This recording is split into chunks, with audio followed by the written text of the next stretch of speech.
ketika ada triggernya kan ini nih, audit BPK ini. Maka dari itu, ya selain Formula E nanti kami juga akan menanyakan yang lain gitu di interpelasi tersebut.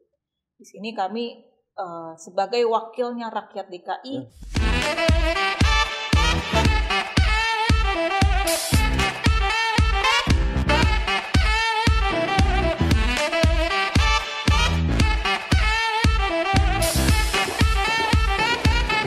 Assalamualaikum warahmatullahi wabarakatuh. Salam aspirasi, sobat muda, teman-teman muda.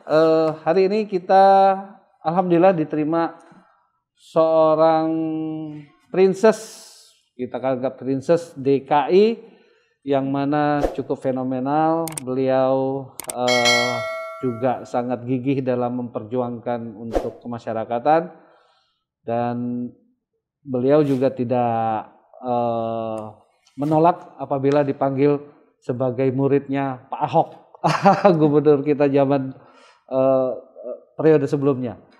Assalamualaikum Mbak Irma. Waalaikumsalam. Mbak Irma, kebetulan teman-teman juga sudah divaksin, sudah ini. Boleh ya kita cepat, dan jarak kita distancing sudah cukup gitu ya.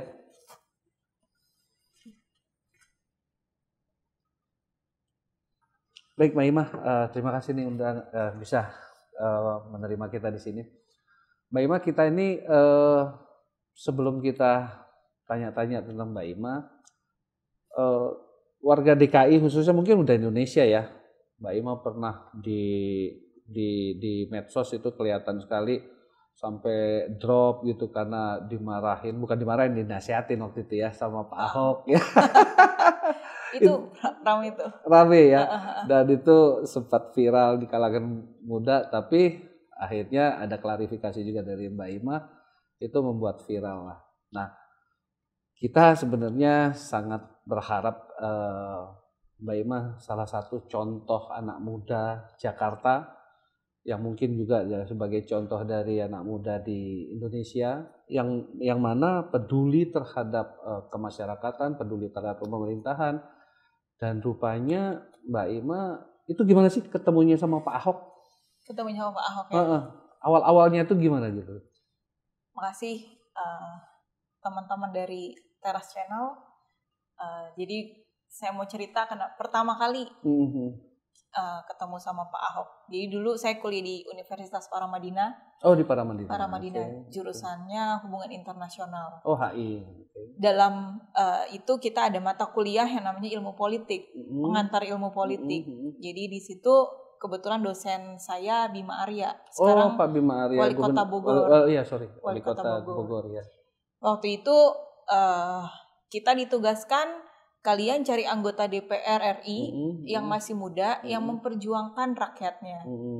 Akhirnya kita kan masih nggak tahu ya siapa aja, karena yang kita tahu waktu itu DPR RI tahun 2010 ya kayak artis-artis aja kan yang terkenal, yang non artis kita nggak tahu gitu kan, kayak waktu itu masih ada Angelina Sondak, sampai Eko Patrio, Ruhut Sitompul. Jadi waktu itu nggak sengaja saya sama teman-teman ada satu orang, kita bikin berlima. Tapi waktu itu saya baru dapat 4. Saya lihat ada satu orang dia belum dapat grup nih, saya kasihan gitu kan. Akhirnya lu belum dapat grup, sini lo ikut gue aja gitu. Akhirnya ikut di grup kita. Ternyata dia bilang, kayaknya di dompet gue ada kartu nama anggota DPR RI deh. Gue pernah ketemu, dikasih kartu nama. Oh ya, siapa? Dia kasih lihat, kita lihat namanya Basuki Cahayapurnama, siapa nih gitu kan. Fraksi Golkar ya waktu itu. Siapa nih? Gak tahu, gak ada yang tahu sama sekali. Nah, ketika saya bilang, "Deh, kalau gitu kita cari yang lain aja." Karena ini gak jelas gitu kan waktu itu kita. Kita sampaikan, ternyata Bima Arya dengar apa yang kita ucapkan. Terus dia bilang, "Ima, kamu sama itu aja. Basuki Cahayapurnama, orangnya bagus," katanya. "Udah kamu itu aja, jangan yang lain-lain." Akhirnya kita pikir, nih siapa Basuki Cahayapurnama? Nah udah gitu saya sama teman-teman, ya udah kita opsi kedua. Kita pilih satu anggota dewan, waktu itu suaminya salah satu dari tokoh di politik juga. Ya udah, saya bilang, ini ada 2 kartu nama, 2 nomor. siapa, kita SMS bareng-bareng, waktu itu masih belum ada WA ya. Siapa yang duluan balas, dia yang kita pilih. Saya bilang gitu. Ya udah kita bareng, Pak Ahok duluan yang balas. Jadi kita bilang, Pak, kami dari mahasiswa Paramadina ingin mengikuti kegiatan beliau. Jadi dari rapat DPR RI sampai dengan reses kita ikut ke Belitung waktu itu. Jadi kami berlima datang ke Belitung. Pertamanya kita juga nggak ekspektasi yang ya gimana-gimana ya namanya anggota DPR RI. Apalagi waktu itu mahasiswa kan sangat, kalau nggak salah itu tuh lagi rame-rame ingin gedung baru DPR RI waktu itu minta renovasi. Jadi kita pun juga skeptis sama anggota dewan gitu waktu itu. Akhirnya Pak Ahok ajak, ayo ikut reses juga kata dia gitu. Ya udah kita ikut ke sana, kita bayar sendiri. Dia bilang pesawat kalian bayar sendiri, tapi untuk makan sama tempat tinggal saya siapin kata dia. Akhirnya kita datang ke sana. Saya juga baru pertama kalinya ke Belitung. Waktu itu kita ngikutin beliau dari satu kampung ke kampung, itu jarak waktunya 2 jam. Sehari kita start dari jam 9 pasti sampai jam 12 malam. Jam 9 sampai jam 12 tetap yang namanya reses. Tapi di situ saya lihat, wah ini ada anggota dewan yang harus kita perjuangkan. Jadi setelah saya pulang dari Belitung sama teman-teman, kami mengenalkan kepada teman-teman yang lain. Kami kan presentasi waktu itu dan kami dapat nilai yang sempurna, dapat A. Jadi hanya kelompok kami, karena kelompok kami yang memang memenuhi syarat semuanya sudah dikerjakan oleh Pak Ahok. Setelah itu ya saya ajak teman-teman yang lain untuk saya mengenalkan jadi kelompok lain. Singkat cerita, tiba-tiba beliau juga tinggal di Jakarta. Akhirnya kita sering diskusi, mau maju juga ternyata waktu itu. Independen kan gubernur. Iya betul. Jadi waktu itu Pak Ahok sih sampaikan gini, ini teman-teman, waktu itu kan kita kan masih anak mahasiswa kan, juga kerjaannya ya gak cuma belajar aja, gak ada kerjaan lain. Jadi karena kami ngelihat beliau itu, pertama sih kasihan, simpati, ini orang bagus tapi Chinese dan Kristen pula gitu. Jadi agak sulit kalau misalkan kita memperkenalkan mereka di Jakarta. Bahkan waktu itu saya pernah kasih kartu nama beliau di pasar. Jadi saya sama teman-teman nih dari Paramadina, abis kuliah selesai kita ke pasar. Ngapain ngasih kartu nama? Memperkenalkan. Saya juga bingung ya kenapa gue dulu sampai segitunya gitu. Kita kasih kartu nama. Omongan orang gini, Mbak katanya kayak gini mah diglodok banyak. Sampai ada bahasa gitu loh, sampai kita tuh akhirnya kita cerita sama Pak, masa saya bagikan nama, kata warga ini mah kayak gini diglodok banyak katanya gitu. Sampai akhirnya di situ, cuma kan jadi saya tuh orangnya kan gampang simpati. Jadi ya udah kita terus perjuangin. Ternyata takdir mempertemukan Pak Jokowi sama Pak Ahok gitu. Jadi itulah. Jadi sebenarnya Mbak Ima memang sudah chemistry-nya ada sama Pak Ahok untuk pertama kali ya. Tapi Mbak Ima memang merasakan realita ya, bahwa kebetulan cocok emang nih. Kita nggak ngomongin politik ya, tapi kita ngeliatin figur orang ya. Betul. Pak Ahok kebetulan menurut saya Pak Ahok kita memang tahu begitulah apa adanya dia, ceplas-ceplosnya dia gitu. Kita ada joke dulu, Pak Ahok itu kalau mau memang maju lagi, dia harus disekolahin apa tuh? Kepribadian itu. Udah juga. Kita dulu sampai ngomong begitu. Nah kedua, Pak Jokowi dalam waktu itu masih jadi wali kota, saya pun sudah pernah sempat wawancara. Dan itu orang apa adanya. Saya masih ada rekamannya segala macam dan fotonya masih ada itu. Jadi memang menurut saya memang pas banget waktu pertama kali jadi, ya Tuhan juga yang ini dia yang menjodohkan akhirnya, walaupun para pemimpinan politik menyatukan, tapi ya Tuhan juga yang jadi. Oke Mbak, baik. Jadi kita tahu bahwa berawal dari Mbak Imah masih zaman kuliah ya waktu itu ya. Nah Mbak, sekarang ini kan saya lihat para teman-teman dewan di Jakarta ini ada yang terusiknya anggota dewan itu akibat ada laporannya BPK ya waktu itu ya. Apa sih Mbak? Ini anak-anak muda harus tahu lah ya. Ini apa sih sebenarnya gitu loh. Audit BPK. Iya, audit BPK. Kenapa gitu ya? Jadi ceritanya kemarin kita dapat rekomendasi laporan BPK mengenai penemuan kelebihan bayar, boros bayar, juga yang yang belum dibayar gitu. Jadi di situ kami kelompokkan waktu kita sedang fraksi PDI Perjuangan. Dulu Mbak, saya potong nih Mbak. Ini masalah apa? Masalah apa nih kelebihan bayar segala macam itu untuk proyek apa? Banyak. Banyak. Oh, jadi secara global. Bukan satu atau kegiatan gitu. Bukan. Jadi banyak. Jadi berapa item?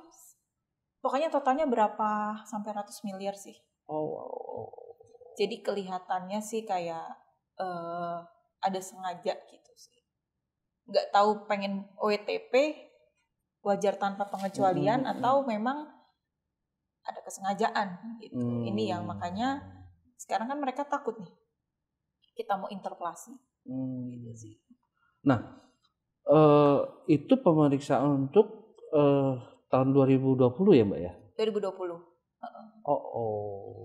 Jadi terhadap yang sekian triliun itu diperiksa sama BPK, sepertinya BPK merekomendasikan ada beberapa tuh boros bayar, kelebihan bayar. Salah satunya adalah Formula E. Itu anak muda harus tahu tuh. Formula E itu gimana sih, Pak? Pada nunggu-nunggu nih anak muda nih. Formula E kan balapan ya. Pasti banyak yang nggak tahu. Kita pun hanya taunya sampai F1 lah, balapan. Jadi Formula E ini setelah kami baca peraturan MOU-nya, ini sudah langsung dianggarkan sampai dengan 2024. 2024. Jadi yang masih jadi pertanyaan, kenapa Pak Anies kan sudah jelas 2022 selesai. Kan kita nggak kepengen memberatkan yang berikutnya untuk bayar komitmen fee. Jadi setelah kami kemarin berdasarkan laporan audit BPK, kami lihat bahwa Formula E ini tidak ada transparansi dari awal saya di Komisi E. Jadi kebetulan komitmen fee yang dibayarkan itu dari kami, Komisi E. Jadi waktu itu komitmen fee yang disampaikan sama Pemprov DKI, mereka tidak memberikan studi kelayakan yang jelas. Sampai terakhir rapat, mereka tidak bisa sampaikan studi kelayakan yang benar. Setelah kami baru dapat studi kelayakan justru dari BPK.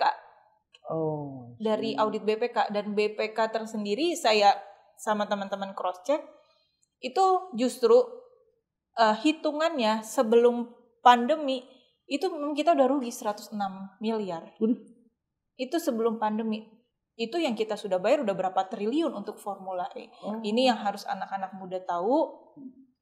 Apalagi di zaman pandemi ini, kenapa kami bereaksi keras mengenai hak interpelasi itu kan hak yang paling rendah yang dimiliki anggota dewan.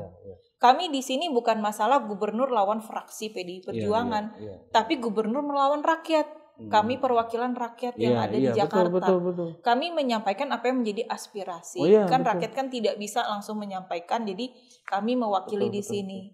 Jadi di sini yang kami mau bertanya, kenapa lagi masa pandemi COVID ini menganggarkan untuk hal-hal yang tidak penting gitu. Balapan Formula E dalam waktu beberapa jam menghabiskan berapa triliun. Dan diteruskan. Ini yang kami evaluasi, dan juga masa sekarang ini tidak tepat. Lebih baik uangnya dipakai seperti contoh sekarang kan karena COVID banyak yang jadi yatim piatu. Mereka tidak mau kuliah lagi, mereka tidak mau sekolah karena mereka tidak pede bahwa mereka nggak ada ayahnya, nggak ada ibunya, nggak ada yang bisa bayarin gitu sekolah. Jadi kenapa Pemprov DKI tidak peka gitu dalam hal yang seperti itu? Gitu sih. Nah, baik, ini menarik nih Mbak Ima. Buat kaula muda, ini kita mau gali lebih tahu kan apa itu Formula E. Ya sudah itu kita tunggu-tunggu kan, katanya mau di Monas segala macam. Tapi memang sekarang gerakannya aja belum nggak ketahuan. Yang ada pohon sempat dibabat-babat itu ya Mbak ya. Tapi nggak tahu jelas. Ya ditebang-tebangin di sana. Ternyata ada sesuatu, dan ini perlu tahu kaula muda, untuk teman-teman muda, dari sumbernya langsung anggota dewan Mbak Ima, dan dari fraksi PDIP. Sebentar lagi kita akan kembali. Baik, teman muda, kita akan lebih dalam lagi menggali tentang Formula E, tapi kita memang tidak menyentuh masalah kepolitisannya. Mbak Ima, tolong jelasin kepada teman-teman muda lagi nih. Ini sebenarnya hak interpelasinya anggota dewan itu ya biar teman-teman pada tahu lah ya. Ini mau ngapain sih gitu loh? Apa cuma nanya atau memang ada ibaratnya bara dalam sekam? Nah itu mungkin teman-teman muda harus tahu tuh Mbak. Itu gimana sih? Jadi kalau kita runutin ya biar teman-teman juga bisa tahu. Kita ini anggota dewan punya hak. Kita ada yang paling rendah sekali itu interpelasi, hak bertanya. Berikutnya hak angket. Dan yang paling tinggi adalah impeachment. Itu kalau impeachment sudah nurunkan lah gitu. Dalam hal ini kami masih memakai dengan interpelasi. Kenapa kami pakai interpelasi? Ya ini hak bertanya gitu. Yang masyarakat beberapa ada yang oknum-oknum menggulirkan bahwa kami ingin menurunkan Anies Baswedan. Itu perlu diralat karena ini interpelasi adalah hak bertanya kami. Selama ini kami bertanya kepada Pemprov DKI, kepada dinas terkait, itu nggak pernah dapat jawaban yang memuaskan. Ketika ada triggernya kan ini nih, audit BPK ini. Maka dari itu, ya selain Formula E nanti kami juga akan menanyakan yang lain gitu di interpelasi tersebut. Di sini kami sebagai wakilnya rakyat DKI yang bertanya, uang triliunan ini dipakai untuk Formula E dengan ajang bergengsi cuma beberapa jam dalam masa pandemi COVID ini kan sebenarnya kan nggak etis ya. Di sini banyaknya masyarakat yang butuh. Ini sudah ditargetkan Juni 2022 adanya Formula E. Tapi dalam hemat kami bahwa Juni 2022 kita masih dalam masa pemulihan. Lebih baik yang triliunan uang tersebut kita kasihkan untuk masyarakat, kita bangun ekonomi kita kembali. Jadi waktu itu ketika disampaikan bahwa salah satu mereka mencari keuntungan di penyelenggaraan Formula ini mendatangkan turis.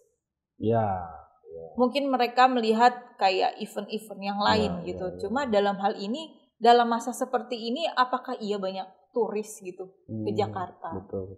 Dan ini kan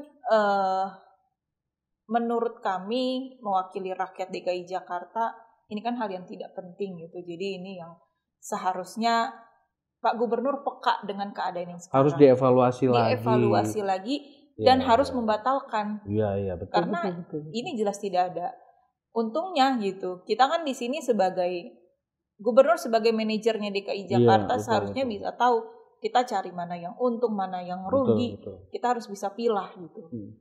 Nah itu posisi penganggarannya sejak tahun berapa Mbak?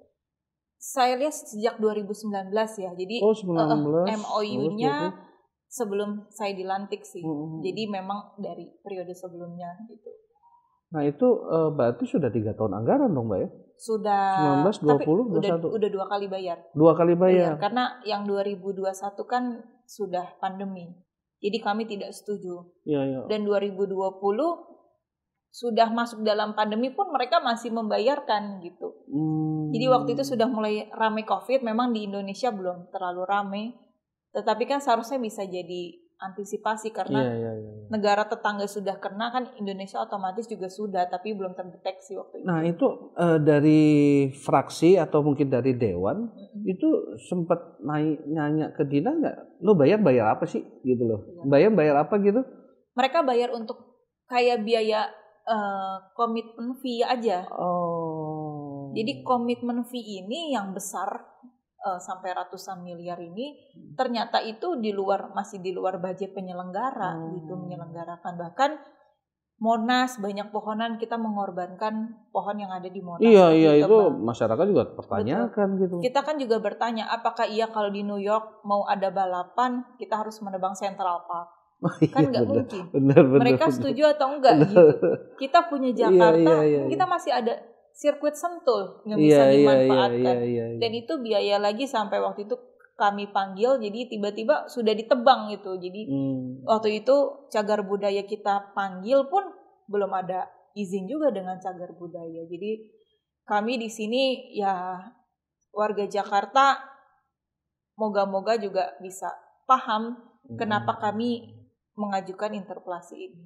Ya, itu yang penting Mbak Ima. Jadi teman-teman muda juga harus tahu ya bahwa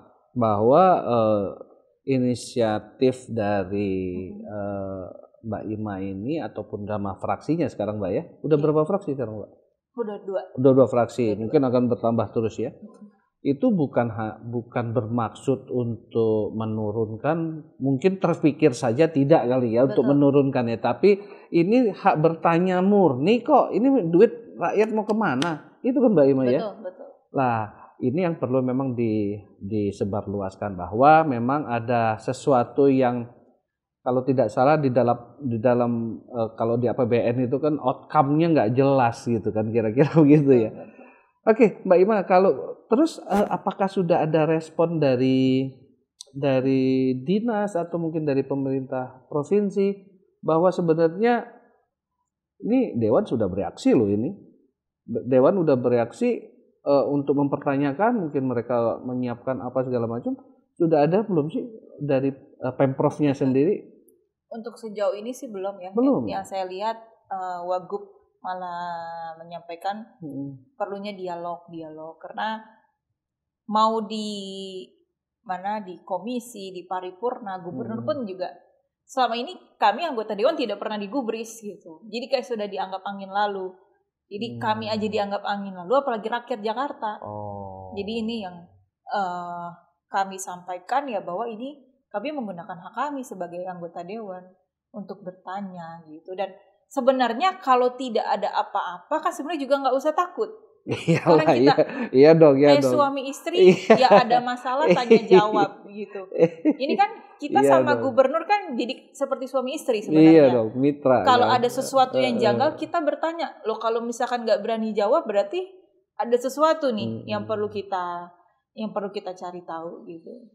Nah kan Pak Ketua Dewan kita kan biasanya keras tuh orangnya, ya kan? Si Mas Pras ya. Itu gimana setelah mendapatkan begini nih?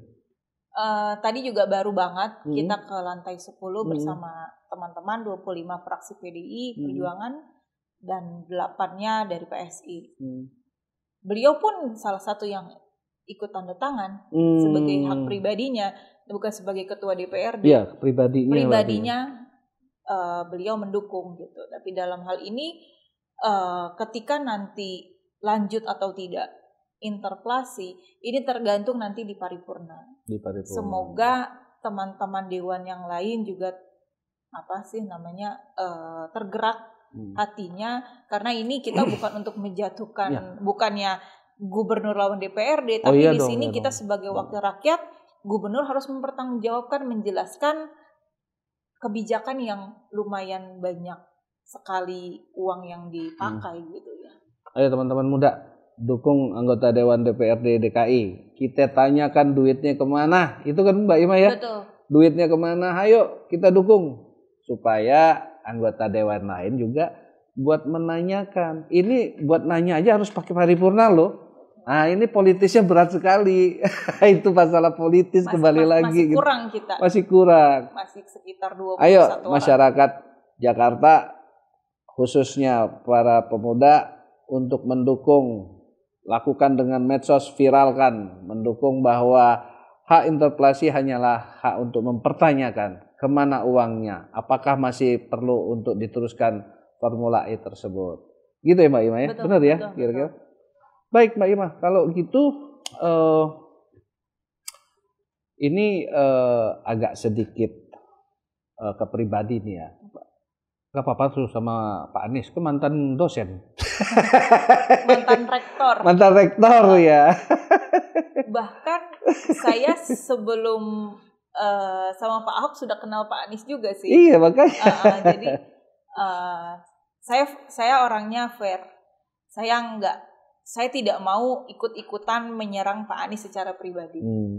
Tapi saya pun komunikasi baik sama beliau. Kalau ada sesuatu yang menurut saya tidak benar, saya pasti sampaikan gitu langsung. Jadi kita bukan hanya keluar-keluar di media saja gitu. Jadi dalam hal ini saya sampaikan, kalau Pak Anies benar, ya benar.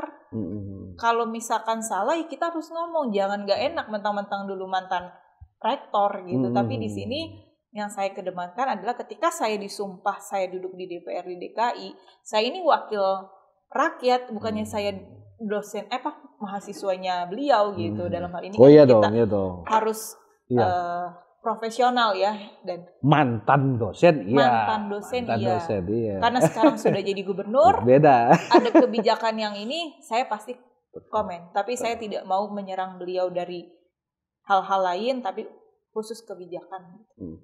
Tapi Mbak ini mau tanya sedikit nih, Mbak kan lebih banyak mengenal. Saya enggak tahu ya, pada zamannya Cak Nur masih pegang para Madinah, beliau udah dosen belum? Kayaknya belum ya. Karena saya sempat jadi muridnya Cak Nur dulu di pengajian lain lah gitu. Oke. Maksud saya gini Mbak, kalau saya mau tanya sama Mbak Ima secara pribadi juga ini. Pak Gubernur kita atau Pak Anies lah, jangan Pak Gubernur ya. Pak Anies itu dulu katanya waktu jadi dosen orangnya memang begitulah, penampilannya memang begitu segala macam. Tapi katanya dendaman ya Mbak ya. Dendaman gak sih? Kalau boleh, pokoknya sebagai dosen gue gak boleh dibantah atau dimana. Baper gitu. Baperan gitu. Bener gak sih Mbak? Kalau saya kebetulan ini bicara mahasiswa loh, mahasiswa. Sebagai mahasiswa. Saya nggak pernah diajarin beliau. Nggak pernah langsung. Karena waktu itu Pak Anies sebagai rektor, saya mahasiswa. Dia juga sebenarnya dosen hubungan internasional juga, tapi hanya masuk ke kelas sekali aja, tapi nggak pernah masuk kelas saya gitu. Tapi kalau menurut teman-teman atau pernah dibimbing sama beliau segala macam, apa emang orang tipe yang nggak bisa dibantah tuh gimana sih? Nggak terlalu banyak interaksi sih sama beliau, jadi nggak. Cuma ya semakin kesini saya lihat ya ada beberapa, cuma ya itu pribadinya dia ya, gitu. Kita juga nggak bisa menyalahkan gitu. Tapi alangkah bijaknya ketika sudah menjadi pemimpin harus berubah dan harus menerima semua kritik, masukan. Betul. Apalagi beliau nomor 1 di Jakarta. Iya dong. Dia biar bagaimanapun, walaupun kita mendukung sana mendukung sini, setelah dia jadi gubernur dia Pak Gubernur kan. Betul. Kira-kira begitu ya. Betul. Jadi enggak lu pilih gua apa enggak kemarin, jadi enggak ada gitu. Jadi ya sebisa mungkin bisa bijaksana lah sebagai gubernur. Nah Mbak, aku mau tanya, ini terjadi tadi Mbak Ima bilang kita kok dicuekin ya, sudah nanya segala macam. Apakah ini hanya beberapa fraksi saja atau hampir semua dewan digituin? Kalau dalam hal pemerintah ya, kepada pemerintah provinsi semuanya. Jadi sebenarnya beberapa teman-teman DPRD lain, kita kan juga udah approach mereka, kita mengajak mereka, ayo kita interpelasi nih. Kebatinan kita sama, apa yang kita rasakan sebagai anggota dewan. Apalagi teman-teman juga tahu bahwa formula ini nggak penting gitu buat di Jakarta, ngapain diselenggarain, uang banyak, APBD lagi defisit gitu, butuh uang yang besar kan untuk formula E. Tapi teman-teman yang lain ini ya mereka kan juga perpanjang tangan partai ya, jadi mungkin partainya tidak setuju, bahkan ada yang sudah tanda tangan, tiba-tiba dimarahin sama partainya, akhirnya mereka sama DPP-nya akhirnya harus menarik kembali. Tapi prinsipnya teman-teman pun kalau bisa dilihat dari berita ke berita ya mereka semua menolak formula secara pribadi ya. Iya. Tapi dalam hak interpelasi mereka kan harus mengikuti apa yang menjadi putusan partainya gitu. Dan alhamdulillah PDI Perjuangan mendukung kami 100% dari semua. Nah tuh teman-teman, untuk diperhatiin, ayo kita dukung. Di sini kalau tidak salah ada Nasdem ya. Ada Nasdem, ada Golkar yang besar-besar di DKI ya. Terus apa lagi yang besar lagi? Gerindra. Ayo dong 3 partai ini DPP-nya dukung dong. Kita cuma nanya kok. Kalau muda harus Kalau memang ada orang tuanya atau pamannya yang di DPP, teleponin, bilang gimana itu, jangan dilakukan. Sebenarnya secara pribadi ada tuh, bukannya nggak ada sebenarnya. Cuman kok pakai dicabut lagi segala macam, malu-maluin ente gitu loh, ya. Jadi yang punya saudara anggota DPP-nya ketiga partai besar tadi, teleponin deh. Bilangin dukung tuh anggota Dewan DPRD DKI, kira-kira begitu. Sesaat lagi kita kembali. Terima kasih. Tapi PDI Perjuangan selagi itu merugikan rakyat, kami maju terus lah. Kalau misalkan ada hal-hal yang kebijakannya merugikan masyarakat, kita harus bicara.